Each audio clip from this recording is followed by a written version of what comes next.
Again, I now am with Ram from Unilever, and Ram presented a client topic today which says holding AI to its promise to deliver holistic, balanced outcome. Ram, AI has been, in the evolution these days, and we still see that, holistic approach towards human-centric consumer insights is missing somewhere down the line. People are talking about different data sets and bringing up AI to a larger extent. Where do you see we see this in the 2 years' time, or does it really drains down, or will human-centric approach drains down? Yeah, I think the biggest narrative that everybody seems to forget is that ultimately all AI and its evolution is a means to an end. So it's a tool that is to help us to get to better outcomes.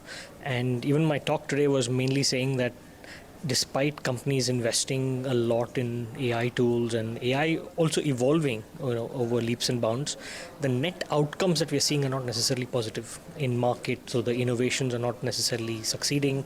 Our communication is not necessarily successful. So there's a lot happening in terms of the gap between the promise of AI but the in-market kind of results.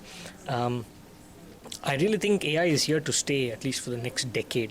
There's too much money that's been invested in the field to now let it to fail. But the question is, in that period of time, are we starting to get to better outcomes? And there's a need to bring a focus back to say, what is the role of people in this field?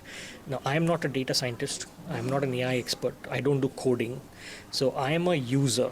And I think majority of people in marketing, etc., will also be users of the tool. And one of the things that I think we very easily forget is domain expertise is going to be much more important than AI expertise.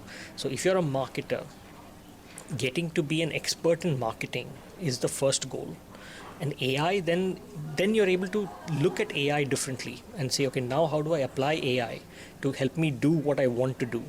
But without the domain expertise, just AI expertise or just a broad appreciation of AI is not enough. And I think that's where a lot of new students when I speak to as well, they're all thinking, what am I going to do? Like, I'm doing an MBA in marketing, but then everybody's talking about data science and AI.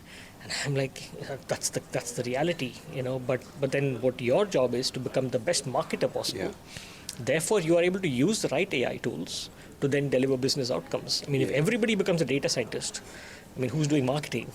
Who's doing all of the other jobs that are. Yeah, I think we also mentioned the fact that AI is all about what we have done in past, and prediction through coming those would probably just add a secondary element, because people who were there in the past may change in the future because of the different products lined up. So how do you see that also evolution is affecting the AI and the consumer insight industry overall? Yeah, I think again that's a big element as well, because a lot of times when we just look at the past, we are tending to repeat the past, right? So either success or failures, and let's say it's successful. So something was successful in the past, AI will pretty much tell us that it will be successful again, and therefore we are taking decisions to go ahead down that route.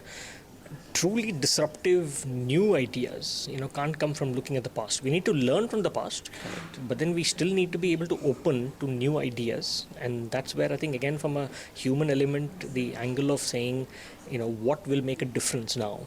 What can I learn from the past, but not repeat it, I think should be the mindset that people have.